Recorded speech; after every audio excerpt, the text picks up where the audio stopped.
Alors je m'appelle Romain, je suis charpentier tavaillonneur et je viens du Doubs, sur la chaîne du Jura.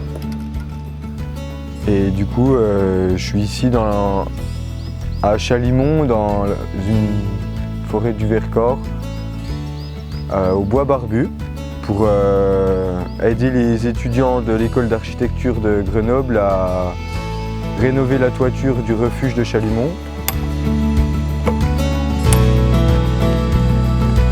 Alors là, on est vraiment sur un massif montagneux où il y a une plantation juste à côté du refuge qui est à rénover en épicéa, qui ont 150 ans environ, qui sont juste en face du refuge. Et ce qu'on cherche, c'est des bois qui poussent droit. Tous les bois, quand ils poussent, ils ont tendance à tourner. Donc voilà, il faut beaucoup se promener et chercher l'arbre idéal qui va nous permettre de fendre ces tavaillons. Et on a la chance d'en avoir un juste ici. J'essaye de faire le maximum de choses avec des outils manuels. On comprend beaucoup plus la matière quand on la travaille à la main. La machine, elle est toujours en train de s'imposer devant la matière. Et en fait, on la laisse pas très libre. On la respecte pas assez, en fait, je pense. On la comprend pas assez, quoi. Et pour faire du tavaillon, il faut 2 outils. C'est tout. On va ouvrir la meule en 4, puis en 8, puis en 16 pour la fendre en quartier, pour après aller travailler au départoir pour être dans le fil du bois.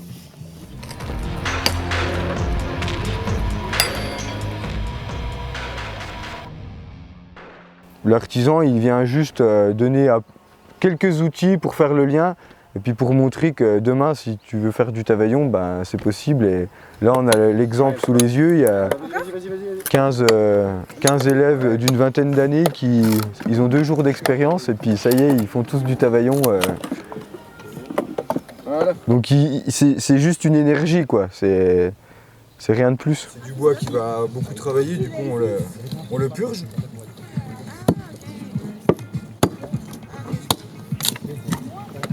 Et après il va être prêt à être travaillé pour la suite, à être fendu sur les bio.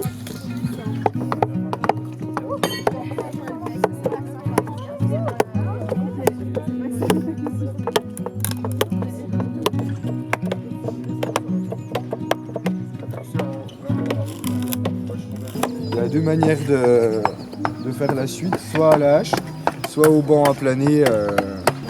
Donc après ça dépend des envies de chacun, des habitudes de geste. Il rectifie la planéité des tavaillons parce qu'il y en a qui sont pas tout à fait plans. Du coup il rectifie un petit peu ça pour que ça soit bien plat sur le toit.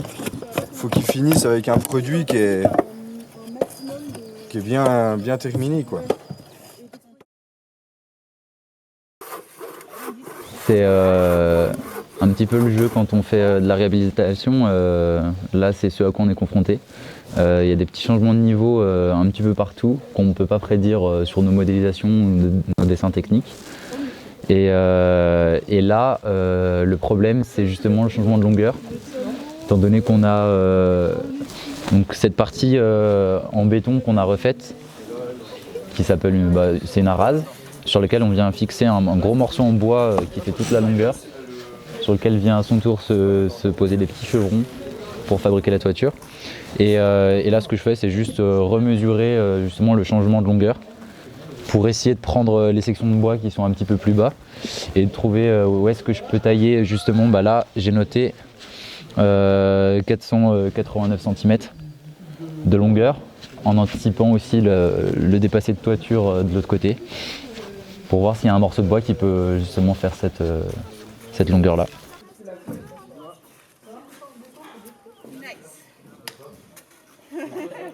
En bas, il y a un atelier qui est en train de couper les longueurs, parce qu'on a une toiture un peu particulière où tous les chevrons n'ont pas la même longueur. En fait, c'est une pente progressive. Et ils sont en train de faire toutes les découpes en bas, et après, nous, on aura juste à les poser, ça c'est assez rapide. Et ce qui va prendre énormément de temps, ce sera la pose des tavaillons et Sandol dans le Vercors qu'on a fabriqué nous-mêmes. Donc voilà.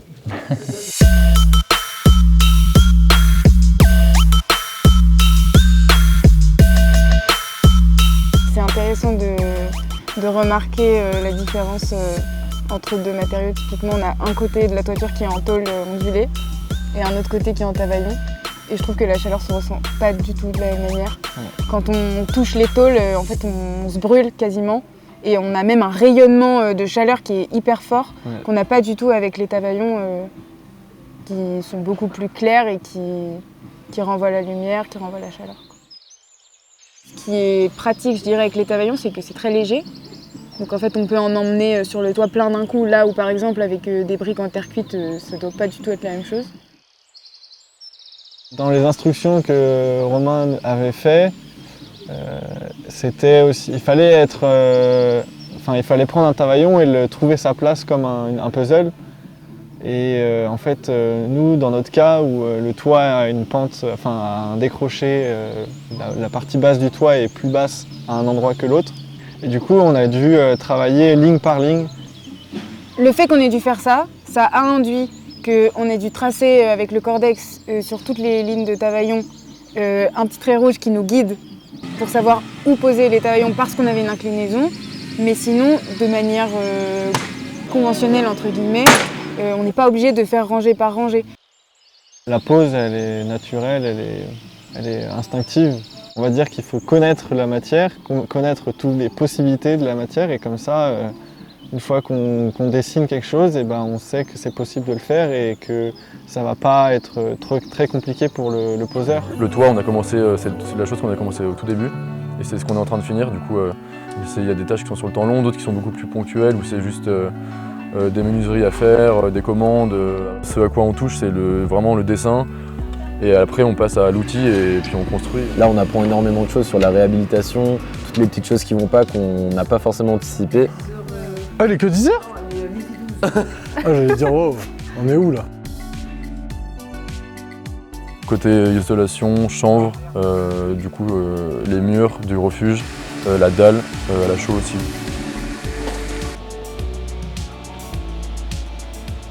Quand on est sur une application par exemple comme Chalimont, on ne peut pas laisser les briques de chambre apparentes comme ça parce que c'est un matériau qui va se déliter.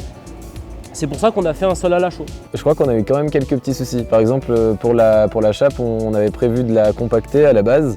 Et en fait, il se trouve que les blocs de chanvre étaient un peu trop rebondissants, ce qui a fait qu'on a dû couler la chape au lieu de la compacter. Et voilà, mais donc en fait, on sait qu'il y a plusieurs techniques, plusieurs réponses à une même mise en œuvre.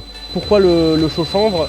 C'est un matériau qui apporte une très bonne isolation thermique, tout en apportant un très bon déphasage et une très bonne régulation du coup hydrothermique et acoustique.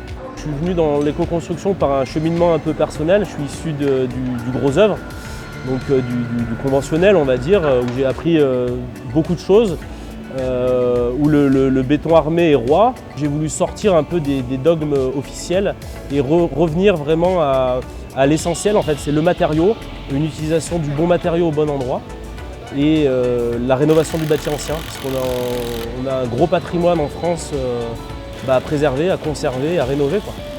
Donc hâte de voir le projet une fois fini, quoi.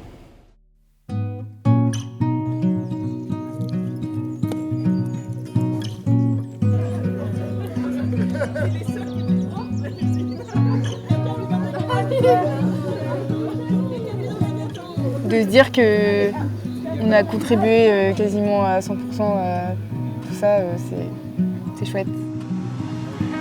Pouvoir comprendre aussi comment les choses fonctionnent, comment on peut les assembler, les construire, je pense qu'on réfléchit autrement au projet après. Ouais.